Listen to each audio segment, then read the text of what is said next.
Hey everybody, my name is Jone Korpi and I'm a COO at a marketing agency. And today I wanted to share a couple of thoughts about why I think a role of a COO is important for a business, and first and foremost, what a COO actually does. And before we get into the actual topic, I wanted to share a couple of thoughts about this question that has been popping up in a couple of professional forums that I'm on. So the question generally is about titles. So do titles matter in the workplace anymore? And my take on this is that titles do have still today a very important function in the professional world, because titles give you a sense of the organizational hierarchy. So even in a flat organization where every person has access to the CEO, for example, there is still a decision-making hierarchy that is very important, and it sort of gives a sense to the outside world about who's the captain of the ships, who is responsible for what, and it generally gives out a professional view of the company. So in my view, titles, and especially traditional titles that people understand, like CEO or COO or CTO or project manager or things like that, they still do matter and they play a very important role in today's professional world.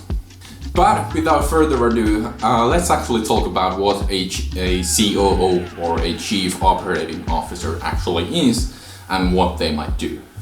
So a COO or Chief Operating Officer is the second in the line of command of a given company typically. So typically COOs are directly below the CEO, the Chief Executive, and they report directly to the CEO.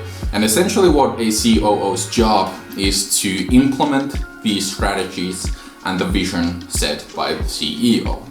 And this idea is, for example, in the startup world, represented in a way that in the startup world, they talk a lot about having a visionary and then a sort of person that executes the vision. So there's this sort of duality between having a visionary person who's more creative and probably less sort of process oriented or highly organized, and then there's this other person whose job it is to implement the actual vision set by the visionary and actually set up processes, policies, and things like that to make sure that the organization runs smoothly and it actually achieves the goals.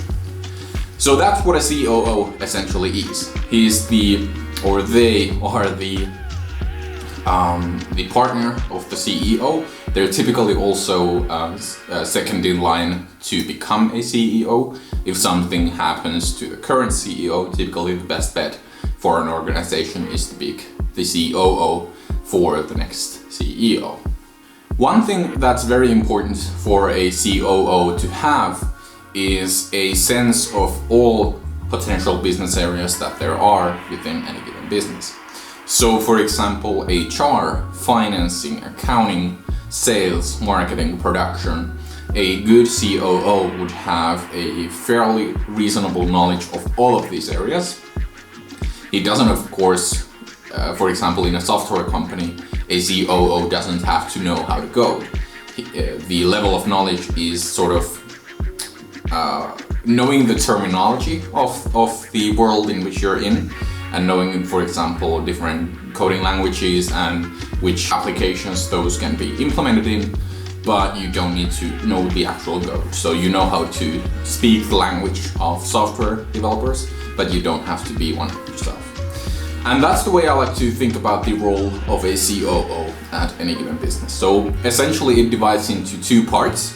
The first is making sure that an organization runs smoothly. So there are good internal policies and everybody knows of them. There are good internal processes for things like recruiting or onboarding clients or sales processes, things like that at the process level work well. And he's also sort of has to know all of the areas of the business. So HR, finance, he has to know what's going on in any given area of the business. And they also have to know how one may improve a certain area of the business.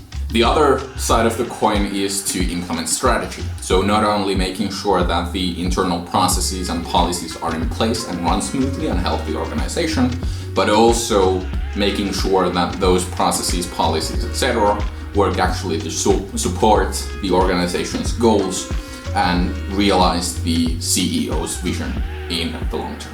So that's essentially, in short, what a COO is and what a COO does. And I wanted to share at the end a couple of thoughts about why I think having the role of a COO, even in a small business such as our marketing agency, is important.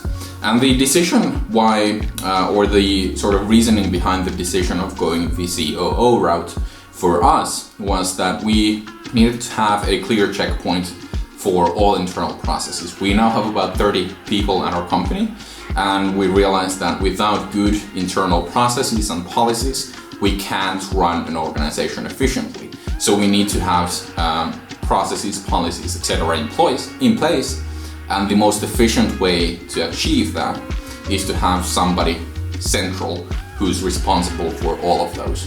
And that's essentially the role of a COO, as you now know. So this was just a quick video talking about the role of a COO. If you have any comments or questions about that, I'd love for you to leave a comment, and I hope to see you soon. Bye bye.